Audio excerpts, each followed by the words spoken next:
The Northeast Corridor is the busiest rail corridor in the U.S. and operates the fastest train in North America, the Acela.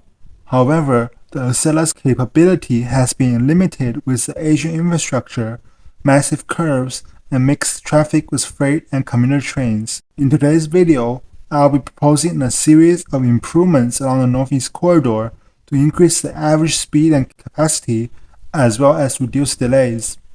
For this video, I will cover the improvements for the section between Washington, D.C. and New York City. The first improvement I propose for the Northeast Corridor is quad tracking between Washington, D.C. and Halethorpe. To accomplish this, there may require some tunneling and displacing of homes, but most of it should be able to be built on the existing right-of-way. The second improvement project I propose is improving the section through Baltimore, making it have 4 tracks. I have 2 plans to make this happen. One of them is to revise the Frederick Douglass Tunnel project to have 4 tracks instead of 2. This was the original plan and was cut to save money. An alternate plan is for the Frederick Douglass Tunnel to remain with 2 tracks, while a separate 2-track Baltimore Crosstown Tunnel will be built. I came up with 2 possible alignments for this new tunnel. The first alignment starts near the West Baltimore MARC station, turning east to run under the US 40 highway through downtown Baltimore before connecting back to the existing Northeast Corridor line near Crescent. For this alignment plan, I propose a station at the intersection with North Howard Street, naming it as Baltimore Central Station and making it into a downtown central rail hub. An infill station will be built here on the Metro subway link and light rail. This alignment is approximately 5.6 miles long and mostly tunneling, so it could be costly.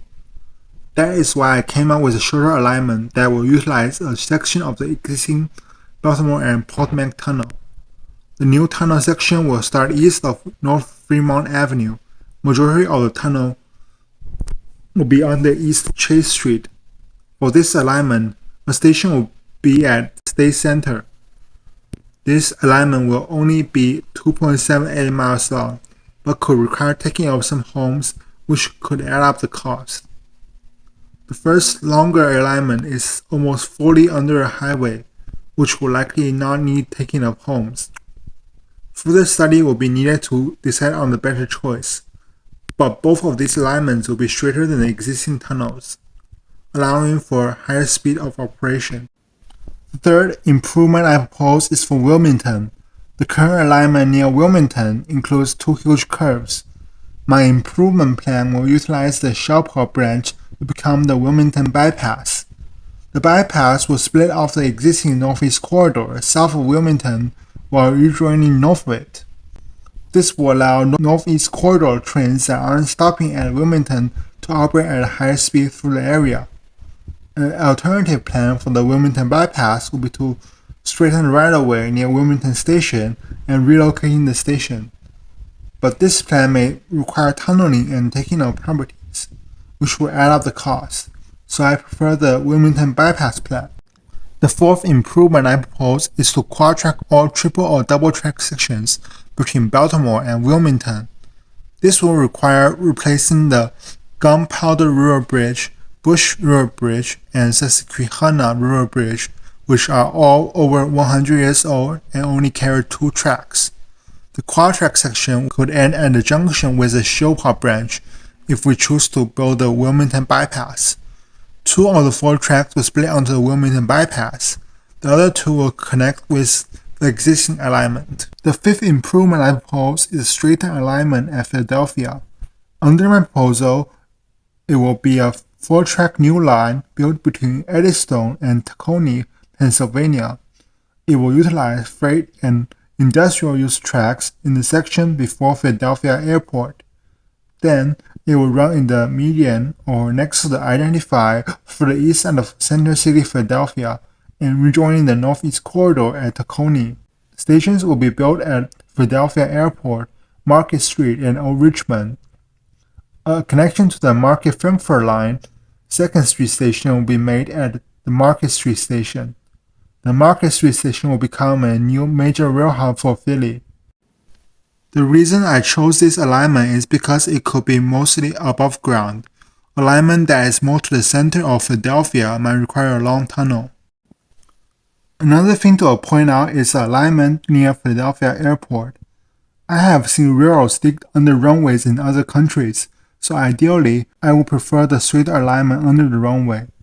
But if that cannot be done, the alignment will need to be moved north along I-95 with curves. After this new alignment is built, Northeast Corridor trains could avoid the huge curves near 30th Street Station and could operate at a higher speed. The last improvement to mention is not my proposal, but it's worth mentioning, and that is the Gateway program, a series of improvements on the Northeast Corridor between Newark and New York City, including rehabilitation of the existing North River tunnels and a new tunnel under the Hudson. The new tunnel will be finished by 2035, and the existing tunnel will be rehabilitated by 2038. The improvement projects above are ones that I believe will make significant difference for the Northeast Corridor and should be considered with priority. Now, let's talk about the improvements which is nice to have but not as urgent. And that is a series of right-of-way straightening projects in Maryland, north of Baltimore, between Rosedale and Middlesex, Chase and Edgewood, Perryman and Elkton. These sections include curves that could slow down trains, so it makes sense to build a straighter alignment for trains to reach higher speeds. However, we can see from the satellite that these projects will require taking up property or running through forests or other kinds of natural environment, making the project challenging and costly. I would suggest them to be built after we finish the ones mentioned earlier. And that is all the improvement projects I propose for the Northeast Corridor's southern section between New York and Washington, D.C. If you want to see me cover the northern section of the Northeast Corridor to Boston, have any thoughts on these improvements, or have a better alternative than what I proposed, feel free to put them in the comments. If you want to learn more about the Frederick Douglass Tunnel, aka the improvement around Baltimore, you can check out this video, which tells you all about it. Thanks for watching, and I'll see you in my next video. Today's video, I'll be proposing a new alignment between New York and Boston, designed and built as a world-class high-speed rail line. I believe that a new alignment will allow for fast, frequent, and reliable high-speed rail service between these two cities. Our New York to Boston high-speed rail line will start at New York's Penn Station. I propose for platforms 1 to 2 to be dedicated for high-speed rail service, while sharing the 4 new platforms that will be built as part of the Gateway program to the south of the existing station with other services.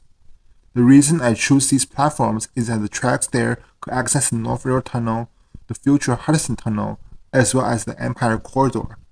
This will allow through operations between the Northeast Corridor, Empire Corridor, and the new high-speed rail line. Now, our high-speed rail will be heading east out of New York Penn Station using the new East River Tunnel. This new tunnel will be dedicated for high-speed rail operation with 2 tracks. After crossing the river, we pop back up above ground in Queens. From here, the high-speed rail line will be running on the modified Aldebaran main line. From Woodstock to Jamaica, 2 new tracks dedicated for high-speed rail will be added next to the existing tracks. From our observations, there could be some homes that need to be displaced, but most will be on the existing right-of-way or the empty space next to it. The high-speed rail will not be serving the Aldebaran stations between Penn Station and Jamaica.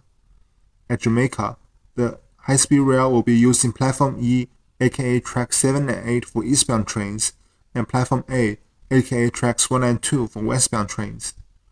Our alternate plan is to build 2 dedicated high-speed rail platforms on the space of Track 11 and the storage track to the north of the station, respectively. Leaving Jamaica, we continue along the Aldebaran main line between Jamaica and Floral Park. 2 high-speed rail dedicated tracks will be added alongside the existing right-of-way. The high-speed rail line will turn onto the Aldebaran Hempstead branch east of Floral Park. Some modification will be needed to allow high-speed trains to turn here at a high speed.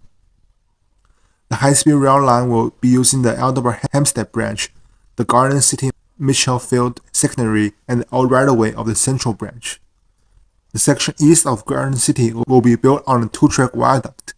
The viaduct will continue until Bethpage Junction, where it will lower to grade and run onto the Aldebar-Ronkonkoma branch. From here to Ronkonkoma, the line will be fully grade separated, and high-speed rail will make one intermediate stop at Farmingdale before Ronkonkoma. At Ronkonkoma, an island platform will be built for high-speed rail service. It will be located in the current parking lot south of the existing station. Continue onwards. After Ronkonkoma, the line will continue on the Ronkonkoma branch for a short section before turning north, crossing the Long Island Expressway and onto a power line right away. This section will either require displacing some homes or a tunnel under.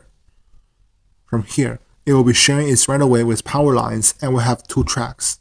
This power line right away runs a pretty straight alignment heading north with some minor turns. The high-speed rail will make an intermediate stop on the north shore at Setauket, where the high-speed rail will be crossing the Aldebar's Port Jefferson branch. Both the high-speed rail and the Port Jefferson branch will get a new station here, both having two side platforms. The high-speed rail will have two extra tracks in the middle for express trains to pass by, while other trains are stopping here. After Setauket Station, the high-speed rail will continue on the power line right away for a short section before entering a tunnel that will bring the high-speed rail across Long Island Sound to Connecticut. This might be the most costly part of this high-speed rail line, with a total distance of 19 miles across the Sound.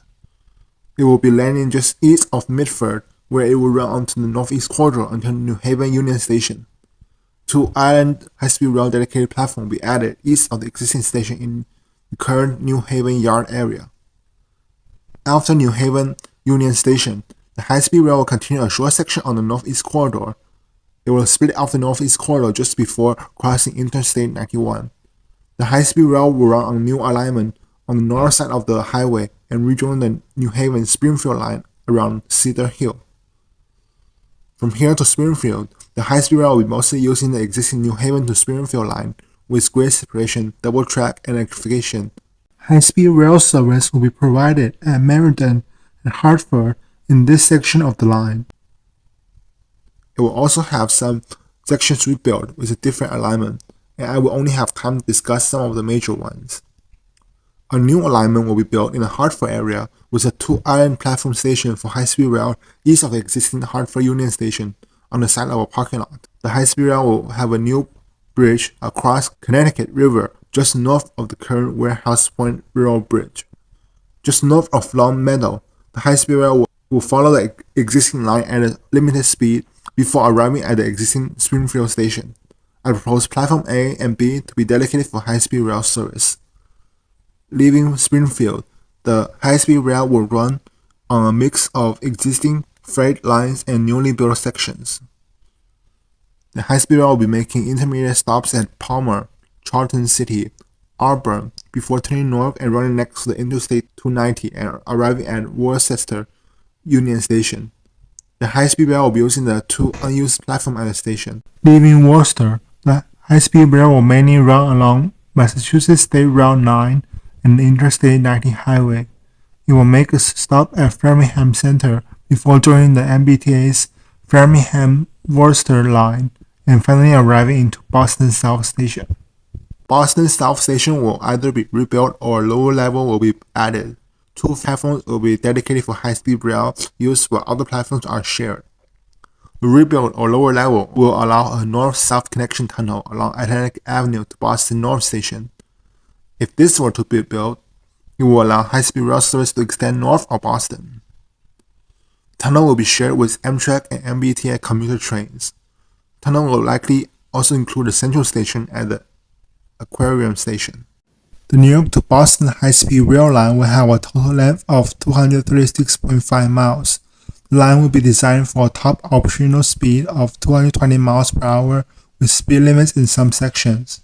The estimated travel time from New York to Boston will be between 90 and 100 minutes, depending on the number of stops made in between. Now, let's discuss how the service will be like on the new high-speed rail line. High-speed rail trains will run between New York Penn Station, Philadelphia, Baltimore, Washington, D.C., and Boston South Station. with selected ones continuing to Boston North Station.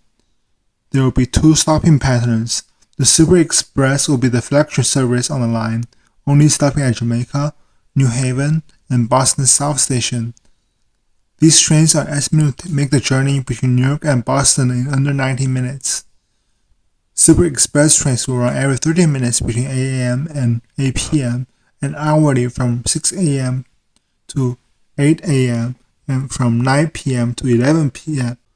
For the other trains on the line, it will run in an alternate stopping pattern, while all will stop at Jamaica, Ronkonkoma, New Haven, Hartford, Springfield, and Boston South Station. Trains will alternate stopping at Farmingdale, Stockton, Meriden, Palmer, Charlton City, Auburn, Worcester, and Framingham Center. These trains will take 90 to 100 minutes to finish the trip and will run an average headway of 15 minutes, with trains leaving as close as 5 minutes during busy hours. During overnight hours, it will run every 2 hours. And that is my entire New York to Boston high-speed rail proposal. I know this project will not have a cheap price tag, but I believe that the US deserves world-class true high-speed rail, and it will be worth the investment in the long run. While this proposal will provide high-speed rail service between New York and Boston, I also have plans to improve the southern section of the Northeast Corridor to make a high-speed rail from Washington, D.C. to Boston possible. If you want to learn more about that, this video on the screen will tell you all about it. Thanks for watching, and I'll see you in my next video. In today's video, I'll be proposing the first part of my Texas Triangle high-speed rail network plan. The network made up of multiple high-speed rail lines connecting the cities in the Texas Triangle area. The Texas Triangle is a triangular-shaped urban area formed by 5 of Texas's largest cities: Austin, Dallas, Fort Worth, Houston, and San Antonio. For today's video, we'll be looking at the section between San Antonio and Dallas. We'll be primarily utilizing the Union Pacific Railroad tracks or right-of-ways, with improvements and realignment when necessary. Starting at San Antonio, the existing station consists of a station house, one island platform, and one side platform. The Aerodrome Stadium is located just south of the station. However, the station is also surrounded by large parking lots, which in my opinion is bad land use. The new high-speed rail station will be built on a viaduct across from the existing station in what is now Lot C. The reason I choose for it to be elevated is for it to avoid sharing tracks with freight traffic.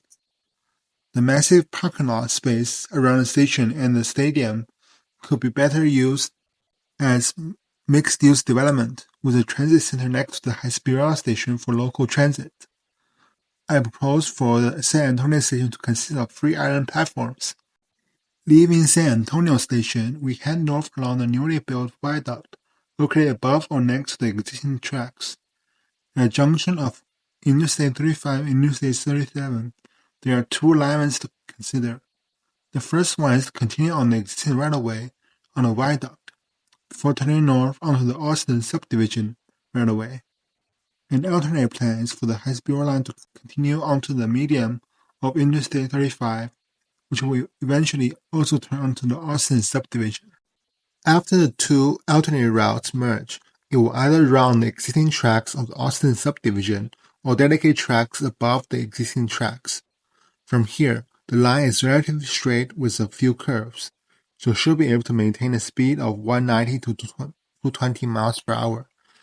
After considering the Interstate 35 as an alternative route, I decided to keep the line running on the existing route. This is because I found that an alternative route along Interstate 35 may not make the line a lot straighter, and thus will make a huge difference in terms of travel time. The high-speed rail will be making an intermediate stop at New Braunfels, a city with a population of 100,000. The station will have 4 tracks and 2 side platforms. The middle track will allow trains to pass by. Leaving New Braunfels, we will experience some curves before we are on a straight alignment to San Marcos. From here, the high-speed rail line will lower down from the viaduct and run on the existing tracks. The existing line will be making a few big curves in the San Marcos area. As an alternative, I propose a straighter alignment along Interstate 35 with a new San Marcos station at an intersection with South Guadalupe Street. Another option is for the alternative route to be a bypass without a new station. This will allow express trains to speed through the area without slowing down. For any of these options, I propose for the San Marcos station to have 4 tracks and 2 side platforms. The existing and alternative routes will merge back together north of San Marcos station, where there is another stretch of straight alignment. As we pull into the Austin metro area, we'll start experiencing some huge curves. I decided not to build any alternative route since trains will be slowing down here for Austin anyway. After crossing the Colorado River, we will make a curve to the west, pulling into Austin Station. The station will be rebuilt on a viaduct with 3 island platforms. Heading out of Austin, we'll be following the existing Austin Division Railway. For a long stretch, we'll be running in the median or on the side of the Texas 1 loop. We'll split away from the Texas 1 near North Austin before we turn east and run along US Route 79. The section from Austin to here should be 220 miles per hour with only a few speed limits. As we approach Taylor, our high-speed rail line will stay next to the US Route 79 while the current route diverges. We will merge back with the current route before we arrive at Taylor Station. Taylor Station will be elevated with 2 side platforms and 4 tracks. Leaving Taylor Station, our high-speed rail line will be turning north onto Union Pacific's Waco subdivision. To accommodate high speed, a few segments will be rebuilt on a straighter alignment. This section will be capable for a speed between 190 to 220 miles per hour. Shortly, we'll be approaching Temple Station, which will be rebuilt on a viaduct with 2 side platforms and 4 tracks. Continuing out of Temple Station, we'll be using Union Pacific's Fort Worth subdivision. As we cross over the Texas 363 loop, we'll be diverging from the Fort Worth subdivision and rejoining the Waco subdivision via a newly built viaduct. This section of the Fort Worth subdivision consists of multiple continuous curves, which will be rebuilt to accommodate a speed between 190 and 220 miles per hour. We will soon be arriving in Waco, a city with a population of 140,000. The Waco High-Speed Rail Station will be located at South New Road, on the west end of the Beverly Hills neighborhood. There is a huge amount of open land here, which has the potential for mixed-use development. The Waco station will have 2 side platforms and 4 tracks. After Waco, our high-speed rail line will continue on the Fort Worth subdivision. The section of the existing route is relatively straight, though there are a few curves that need to be rebuilt. With these changes, trains should be able to maintain 220 miles per hour for majority of the time. As we approach Fort Worth, density around the right-of-way will make a rebuild costly, so we'll be using the existing route and slowing down to 150 miles per hour. Shortly, we'll be arriving at Fort Worth Central Station. The station will be rebuilt on a viaduct with 5 island platforms. The new station will be shared with the existing Amtrak, TexRail, and TRE services. The land between the station site and the Interstate Highway 35 will be utilized for mixed-use development. Now, onto our final section between Fort Worth and Dallas.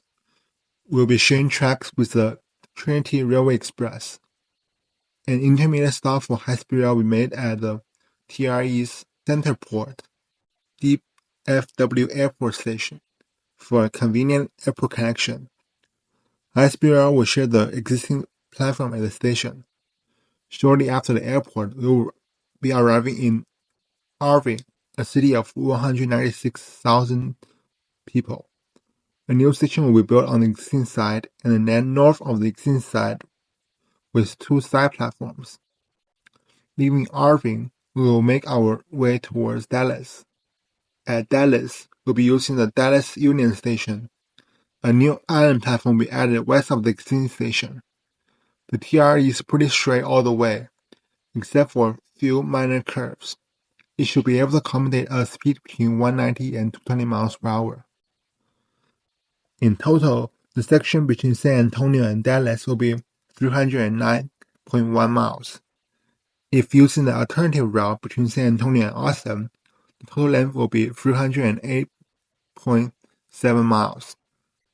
High-speed rail trains will be making stops at San Antonio, New Braunfels, San Marcos, Austin, Taylor, Temple, Waco, Fort Worth, DFW Airport, Irving, and Dallas. Finally, let us do some time estimates. Our high-speed rail train will be reaching a top speed of 220 miles per hour. However, there are sections through the line that will be limited below this speed. We also have to account for the time needed for making stops. After all these factors, we have an estimated average speed of 120 miles per hour without the alternative route and 115 miles per hour with the alternative route. The estimated travel time for trains making all stops will be 2 hours and 34 minutes without the alternative route, or 2 hours with the alternative route. I propose a frequency of every 30 minutes during the day. To further improve travel time, I propose an express service, which will only be stopping at Austin and Fort Worth in between. The express service will have a higher estimated average speed of 140 miles per hour without the alternative route and 170 miles per hour with the alternative route. The estimated travel time for the express will be 2 hours and 12 minutes without the alternative route, or 1 hour and 48 minutes with the alternate route. I propose for the express train to run every 30 minutes during the day. The local and express service will have a combined frequency of 50 minutes during the day. In the upcoming video, I will finish the remaining section of the Texas Triangle High-Speed Rail Loop from Dallas to Houston and back to San Antonio. I will also be proposing other high-speed rail routes both inside and outside the loop. I also propose the high-speed rail between New York and Boston. You can check it out in this video. Thanks for watching, and I'll see you over in that video.